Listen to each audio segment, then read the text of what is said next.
গুলির শব্দে রাজপথ থরথর করে কেঁপে উঠেছিল। রিশাদ, তার মা আর ঋতু যখন দূর থেকে লুকিয়ে দেখছিল, তখন মনে হচ্ছিল গোলামের বেঁচে ফেরা অসম্ভব। কিন্তু চোখের পলকে দৃশ্যপট বদলে গেল। আন্ডারকভার পুলিশ অফিসার সাইমন শহীদের স্পেশাল টিম চারপাশ থেকে ঘিরে ফেলে সেই সশস্ত্র সন্ত্রাসীদের। রুদ্ধশ্বাস এক এনকাউন্টারের পর গোলামকে নিরাপদে উদ্ধার করে নিয়ে যাওয়া হয় একটি গোপন সেফ হাউসে। সেফ হাউসের চার দেয়ালের মাঝে এসে গোলামের এতদিনের চেনা সেই মেরুদণ্ডহীন সরল কাজের ছেলের রূপটা যেন কর্পূরের মতো উড়ে গেল।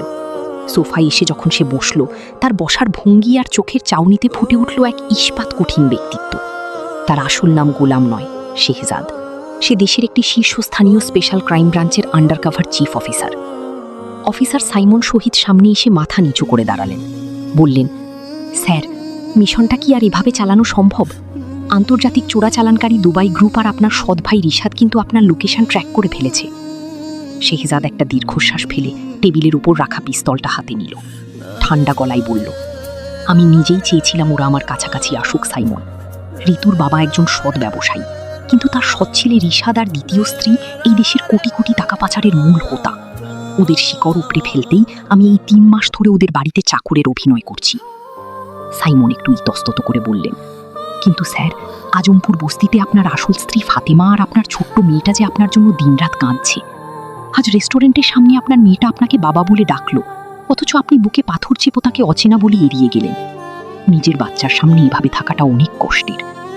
শেহজাদের চোখ দুটো মুহূর্তের জন্য ভিজে উঠল, কিন্তু পরক্ষণেই নিজেকে সামলে নিয়ে বলল, দেশের স্বার্থেই ত্যাগ আমাকে করতেই হবে।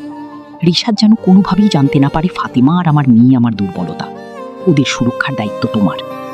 এদিকে ঋতুদের বাড়িতে তখন ঝড় বইছে। রিশাদ আর তার মা ঋতুর বাবার উপর চড়াও হয়েছে। রিশাদ চিচিয়ে বলল, বাবা, তুমি কার সাথে ঋতুর বিয়ে দিয়েছ? ও কি কোনো আন্তর্জাতিক অপরাধী?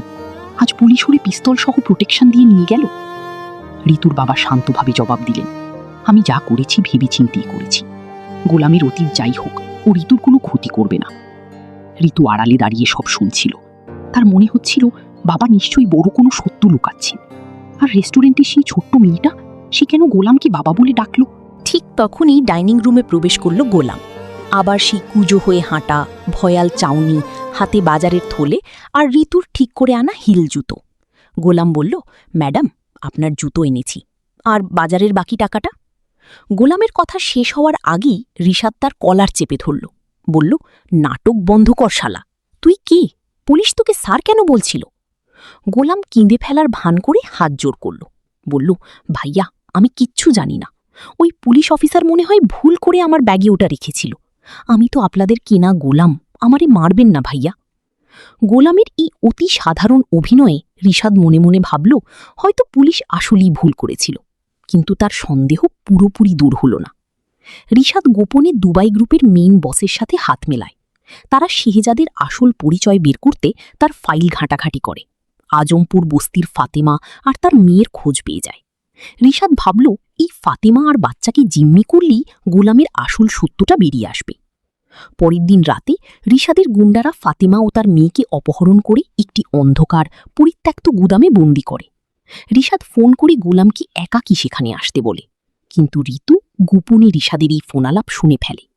এক অদ্ভুত কৌতূহল আর গোলামের প্রতি জাগা এক অজানা টান থেকে ঋতুও গোপনে রিশাদের গাড়ি পিছু নিয়ে সেই গুদামে পৌঁছে যায়। গুদামের ভিতরে তখন টান টান উত্তেজনা। ফাতিমার মাথায় বন্দুক ঠেকিয়ে রিশাদ দাঁড়িয়ে আছে।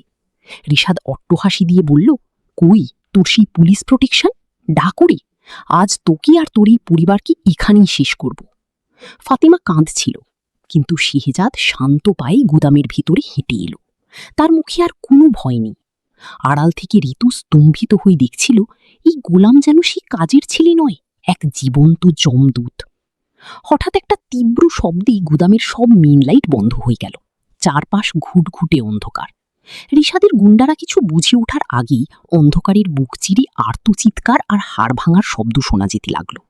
মাত্র 1 মিনিটের ভেতরে শেহজাদ একাই রিশাদের সশস্ত্র গুন্ডা বাহিনীকে ধুলোয় মিশিয়ে দিল।